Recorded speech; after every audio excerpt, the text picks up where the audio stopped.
bagaimana pesantren ini mengajarkan santri untuk menghormati perbedaan agama di masyarakat? Baik, bismillahirrahmanirrahim. Pesantren ini secara wilayah letak geografisnya berada di Dusun Ngajek yang sebelah sana udah Jetis. Wilayahnya desanya Tirtomartani, kecamatannya Kalasan, Kabupaten Sleman. Kalasan ini lebih dikenal dengan masyarakat yang plural, yang beragam. Jadi apalagi NU bisa dikatakan minoritas itu di Kalasan ini. Nah, yang mayoritasnya Muhammadiyah, dan tidak hanya NU dan Muhammadiyah, ada juga kepercayaan lain. Kalau misalkan teman-teman di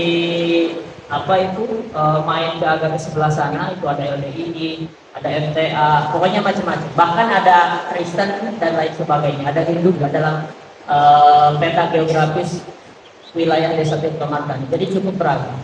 Nah, keberagaman ini bukanlah suatu hal yang harus kita takuti atau jauhi, karena Al-Quran juga secara tegas menjelaskan. Teman-teman mungkin sudah pada hafal yang a'udzubillahi minasyaitonirrajim, ya ayuhan nas inna khalaqnakum min dzakarin wa untha wa ja'alnakum syu'uban wa qabaila lita'arafu, bahwa di dalam ayat itu juga Allah menegaskan manusia itu sudah Allah ciptakan berpasang-pasangan, kemudian bersuku-suku, berbangsa-bangsa dan berbeda-beda.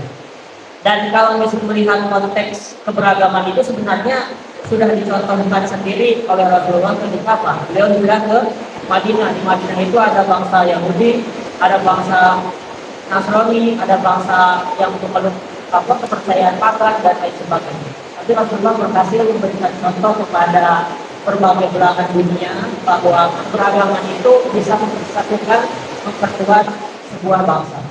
Nah, itu terlalu muter ya. Nah, bagaimana pesantren ini mengajarkan keberagaman, mencintai keberagaman untuk persatuan.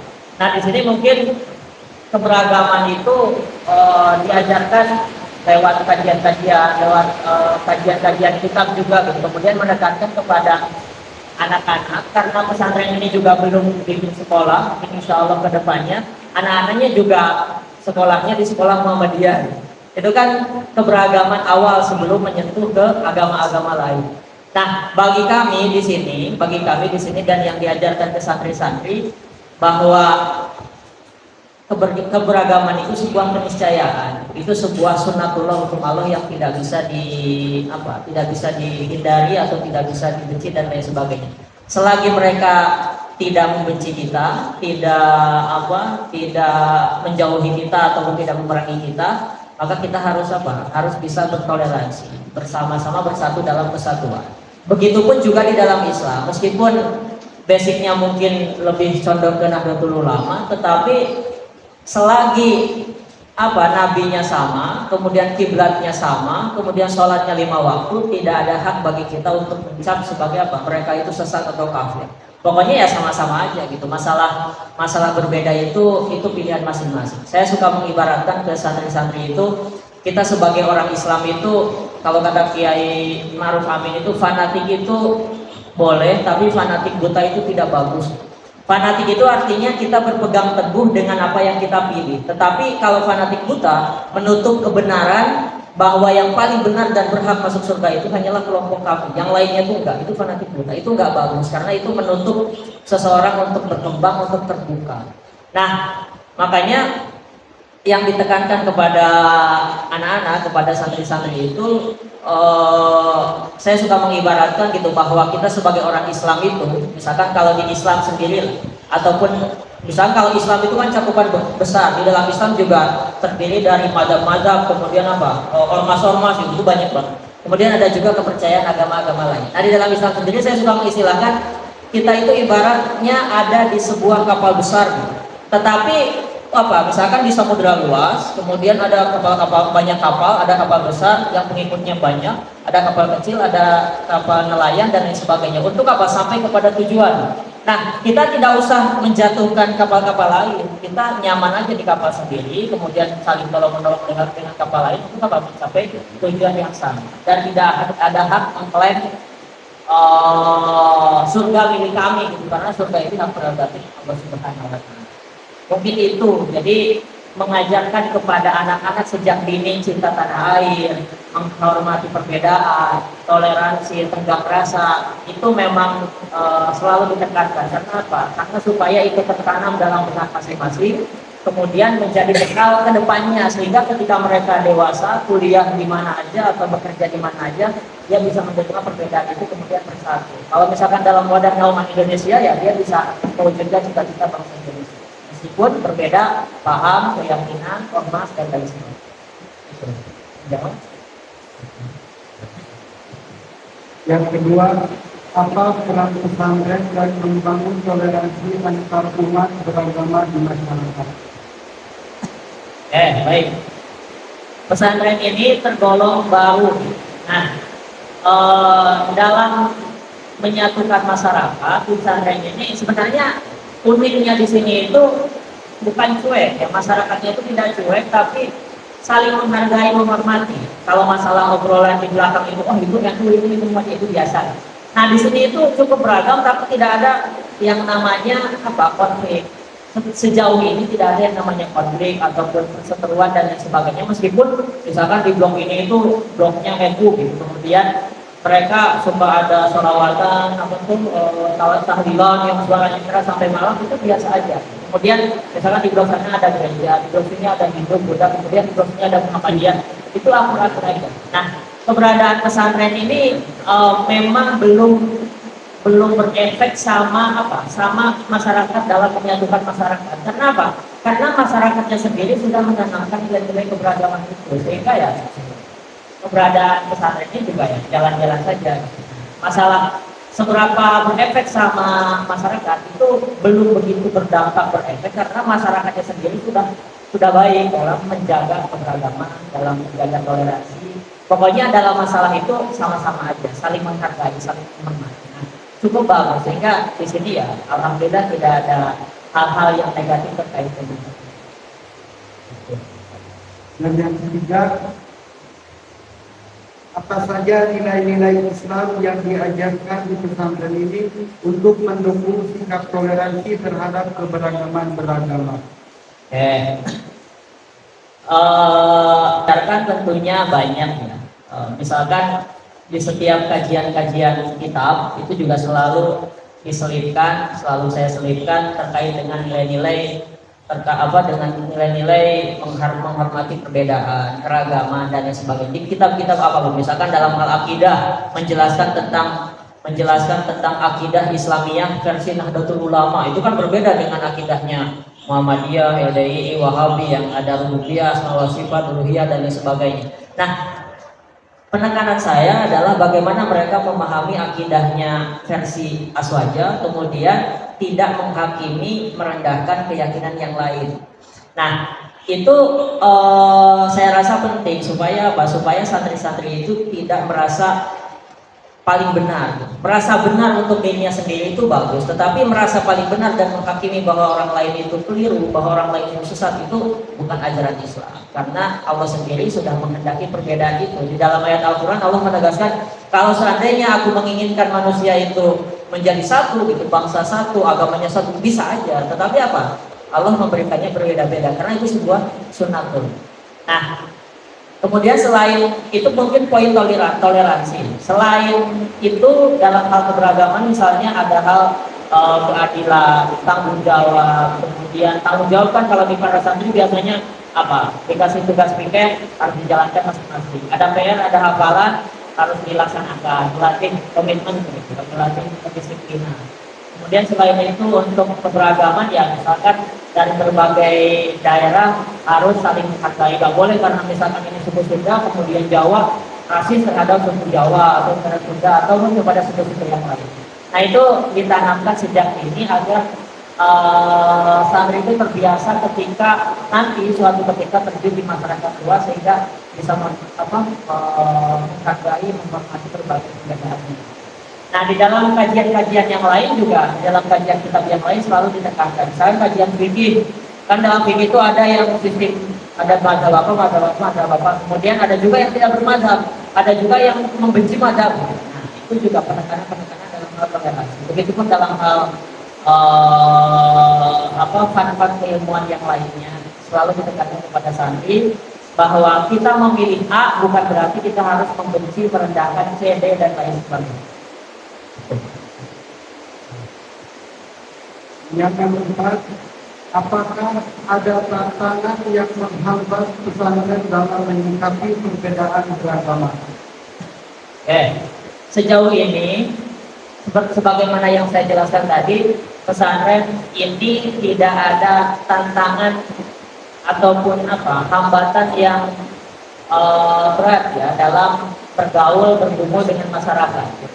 Masyarakat di sini cukup beragam, dari mulai macam-macam agama, kemudian juga macam-macam ormas tadi itu, tetapi mereka itu respect gitu terhadap pondok pesantren. Pokoknya selagi pondok pesantren itu tidak ugal-ugalan, tidak aneh-aneh, masyarakat itu senang gitu dengan keberadaan pesantren. Kenapa? Karena pesantren itu mercusuar pendidikan agama Islam supaya apa? Supaya anak-anak atau santri-santri yang dididik di pesantren itu bisa berakhlak baik, kemudian berilmu, sehingga nanti berefek sama kemajuan masyarakat dimanapun mereka berkiprah.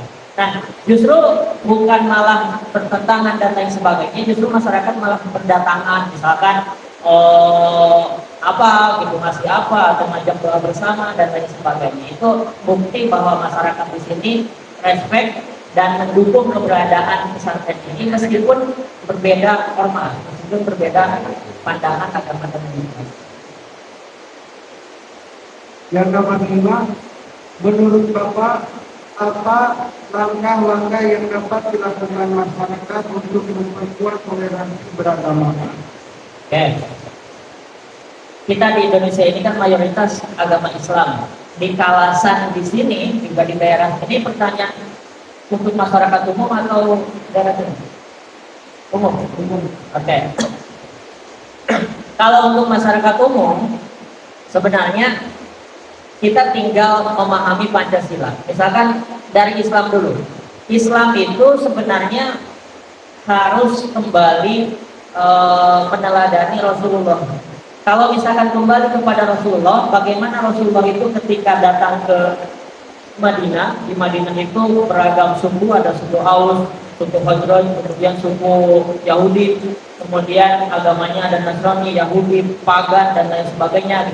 Tetapi Rasulullah berhasil menyatukan itu, kemudian membentuk Mitsaqul Madinah, Piagam Madinah, dan hal-hal lainnya. Nah, di situ Rasulullah juga menghormati, melindungi, kemudian memberikan teladan kepada masyarakat Madinah, sehingga masyarakat Madinah itu begitu respect.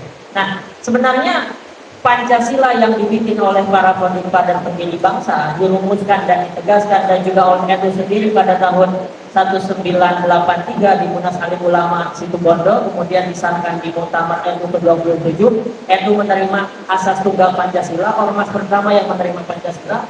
Sebenarnya itu melalui kajian yang mendalam oleh para alim ulama NU se-Indonesia. Kenapa? Pancasila ini tidak bertolak belakang dengan Islam, kemudian Pancasila ini bukan agama. Nah, sebenarnya kalau misalkan orang-orang Indonesia itu mau membaca, menghayati, dan mengamalkan nilai-nilai dari Pancasila itu sendiri, keberagaman di Indonesia itu akan terjaga.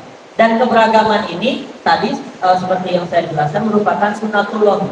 Kalau misalkan Indonesia ini bisa menjaga keberagaman yang perbedaan ras, suku, budaya, etnis, dan lain sebagainya, maka itulah modal utama Indonesia untuk maju, untuk bersatu. Jadi keberagaman perbedaan ini bukan suatu hal yang menjadi kekurangan, tetapi yang menjadi persatuan. Nah, Indonesia bisa merdeka berkat apa? Berkat bisa menyatukan keberagaman itu. Makanya kenapa Nahdlatul Ulama sampai sekarang dan sampai selamanya tidak menerima kalau misalkan Indonesia itu dijadikan negara Islam. Karena apa? Karena Indonesia ini beragam, heterogen, berbagai agama, suku, ras, dan bangsa. Kalau misalkan dipaksakan dipaksakan asas negara Islam, maka itu tidak akan tepat. Makanya ada istilah Buya Syafi'i Ma'arif itu, Pancasila itu ibaratnya ilmu garam, gitu. Kalau bukan ilmu gincu, tidak terlihat tapi terasa. Nah, nilai-nilai dari Pancasila ini kalau misalkan diguliti dan dikaitkan, dikiaskan dengan dalil-dalil Quran dan hadis, itu sangat berkaitan sekali. bahwa Pancasila itu bersumber dari nilai-nilai Islam. Begitupun apa? Begitupun dengan agama-agama lain ketika menafsirkan Pancasila pasti itu relevan. Nah, makanya 5 dasar Pancasila ini selain sebagai asas tunggal asas negara, itu juga sinkron berhubungan dengan nilai-nilai keislaman. Maka kuncinya kalau misalkan masyarakat luas ini ingin apa? Ingin Indonesia ini tetap maju, tetap bagus dalam menjaga keberagaman, dan keberagaman ini adalah modal untuk persatuan kemajuan bangsa Indonesia, maka pahami, hayati, dan praktekkan nilai-nilai Pancasila. Misalkan Tuhan yang Maha Esa, itu bagi masing-masing agama, bagi masing-masing suku harus menjalankan sesuai dengan ibadah masing-masing. Yang namanya orang beragama pasti dia berakhlak. Kemudian dia menyayangi, memanusiakan manusia. Nah, kemudian dia beribadah tanpa mencela kelompok-kelompok lain. Nah, kalau misalkan Tuhan yang Maha Esa dipraktekkan dalam kehidupan sehari-hari, pasti bagus tuh berbagai kelompok atau berbagai masyarakat ini. Kemudian yang kedua, kemanusiaan yang adil dan beradab, memanusiakan manusia, tidak memandang rendah, tidak mencaci karena dia statusnya sudah tinggi, kemudian merendahkan yang statusnya di bawahnya misalnya. Memanusiakan manusia itu adalah ajaran Nabi Muhammad, ajaran Islam. Kemudian apa? Persatuan Indonesia. Allah menegaskan dalam Al-Quran, wa'tasimu bihablillahi jami'a wa la tafarraqu, bahwa apa? Berpegang teguhlah, bersatulah gitu, dan janganlah bercerai-berai. Nah, kalau misalkan masyarakat mengamalkan sila ketiga persatuan, misalkan ada sebuah dusun, di situ banyak berbagai kelompok ormas agama, tapi guyub rukun mempersatukan budaya ataupun apa keseharian ataupun kebiasaan yang bagus, maka itu bisa bersatu. Nah, kemudian musyawarah itu sudah biasa terjadi di masyarakat kita. Kemudian yang terakhir apa? Keadilan, menjunjung keadilan.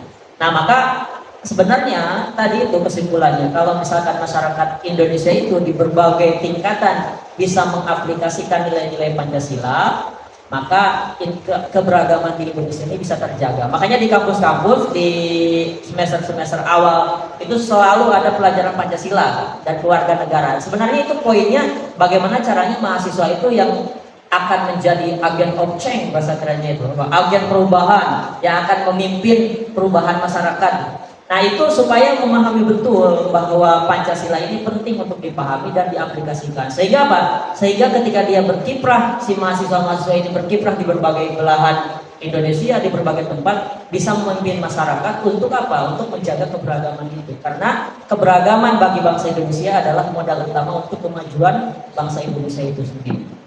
Itu. Yang nomor ketujuh, apakah ada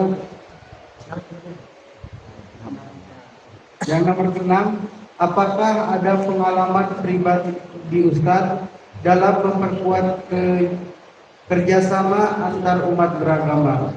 Jika ada, mungkin bisa diuraikan. Baik. Kalau kerjasama dalam hal yang lebih besar, saya belum pernah. Tapi dulu saya cerita pas kuliah di UIN, saya kuliahnya di UIN, S1 Quran Hadis, S2 juga studi Quran Hadis, Fakultas Usuluddin. Nah, itu ada salah satu mata kuliah studi agama-agama. Nah, studi agama-agama ini dulu ceritanya karena jurusan saya itu double itu dalam artian Quran dan Hadis, otomatis ada dua spesifik keilmuan. Nah, kemudian team teaching gitu, dosennya itu team teaching, ada yang teori, kemudian ada yang praktek ke lapangan. Nah, ketika pelajaran itu harus mengunjungi setiap mahasiswa ataupun sekelompok mahasiswa harus mengunjungi berbagai tempat-tempat ibadah gitu, dan pendeta-pendeta gitu untuk sharing bagaimana sih keberagaman, bagaimana sih menyikapi keberagaman, toleransi ataupun ajaran-ajaran dari Nasrani, kemudian Katolik, Hindu, Buddha gitu. Nah, sehingga kerjasama antar agama itu ya itu bisa membantu kami mahasiswa S2 UIN itu untuk menyelesaikan tugas kami gitu. Nah, dan mereka itu cukup welcome dan sangat terbuka. Misalkan kasusnya, contohnya ketika mereka tuh menghidangkan makanan yang ya jamuan lah. Kemudian anak-anak itu ragu gitu, ini halal apa enggak? Kemudian si pendetanya itu bilang, itu insya Allah halal gitu, karena kami belinya dari pasar yang halal kemudian tidak tercampur dengan apapun, insya Allah halal, silahkan dimakan gitu kata pendeta. Dan itu ya cukup enak seperti itu. Nah, masalah apa itu kepercayaan atau ibadah itu kan masing-masing. Nah, tapi kalau misalkan terjadi di masyarakat ada apa itu kristenisasi dan lain-lain, itu kan di luar konteks dalam menjaga keberagaman. Karena apa? Karena setiap agama itu punya misi, tujuan untuk mendakwahkan agamanya masing-masing. Maka tugas kita sebagai orang Islam itu bukan membenci, mencela mereka, karena ya mereka itu punya yang terbaik bagi mereka itu adalah mendakwahkan agama masing-masing. Tapi tugas kita sebagai generasi muslim itu adalah apa? Membentengi masyarakat Islam untuk tetap dan dikuatkan keimanan keislamannya. Bukan malah kita tidak berkontribusi menguatkan keimanan agama kita, tapi malah terus mencaci maki orang-orang Kristen yang mengajak ke agama Kristen. Karena apa? Ya itu keberagaman gitu. Itu mereka tujuannya memang seperti itu. Begitupun Islam kan pengen orang-orang Kristen, Yahudi mungkin sedikit. Hindu Buddha itu pengen masuk Islam kan? Ya mereka sama juga gak suka dengan Islam. Maka tugas dari masing-masing tokoh agama itu, kita sebagai orang Islam itu yang membentengi orang Islam itu sendiri. Yang nomor 7, mengapa peran pesantren dalam menjaga toleransi dan kerukunan beragama sangat penting? Oke, ya. Pesantren itu salah satu lembaga yang sangat penting ya dalam menanamkan nilai-nilai keberagaman kepada para santri. Kenapa? Pertama, di pesantren itu biasanya santri-santrinya dari berbagai wilayah gitu, dari berbagai, pokoknya para pendatang semuanya. Dari situ mulai ditanamkan keberagaman. Kemudian selain itu juga di dalam pondok pesantren biasanya ada kegiatan-kegiatan aktivitas yang harus saling menyayangi, menghormati perbedaan, kemudian saling respect terhadap temannya. Itu salah satu nilai-nilai keberagaman dasar sebelum mereka terjun ke masyarakat. Kemudian selain itu misalkan di kajian-kajian kitab juga banyak sekali ditekankan bahwa kita itu harus moderat, harus tawasud. Nah, istilah moderat, tawasud atau moderasi beragama itu sebenarnya nilai-nilai keberagaman itu sendiri, bagaimana menghormati, menghargai keberagaman. Sehingga apa? Kalau misalkan pesantren itu bisa menanamkan nilai-nilai itu sehingga alumni-alumninya paham betul, maka ya insya Allah ketika mereka berkiprah di masyarakat, akhlaknya bagus, kemudian paham akan nilai-nilai itu, nah maka akan berefek sama kemajuan dan kebaikan masyarakat. Dan karena misalkan pesantren itu menerima Pancasila, otomatis nasionalisme, cinta tanah air, kemudian menghayati, mengamalkan Pancasila itu juga diajarkan di pesantren, sehingga ya bersatu padu untuk menguatkan keberagaman itu sendiri. Maka pesantren itu salah satu lembaga ataupun lembaga terbaik yang bisa menanamkan akhlak dan nilai-nilai keberagaman kepada santri sejak dini sebelum mereka berkiprah ke masyarakat. Sudah? Serius sekali. Gitu teman-teman, ini pelajaran apa? Pancasila dan pendidikan agama Islam. Ya, ini. Belakang ada lagi sering-sering.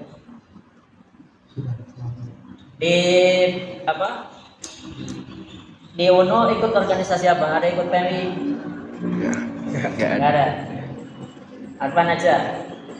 Selain itu ada organisasi apa aja di sana? Saya dulu anak organisasi. Saya bikin organisasi dulu. Namanya KMNU, pernah dengar nggak? Tahun 2015.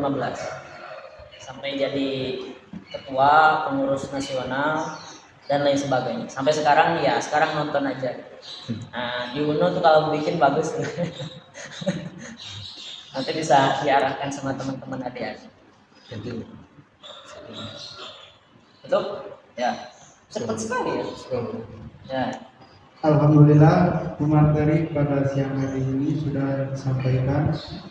Sebelum kita tutup, mari kita baca hamdalah bersama-sama. Alhamdulillahirobbilalamin. Saya selaku MC mohon maaf bila ada kesalahan dan kehilapan. Akhirul kalam, assalamualaikum warahmatullahi wabarakatuh. Waalaikumsalam warahmatullahi wabarakatuh.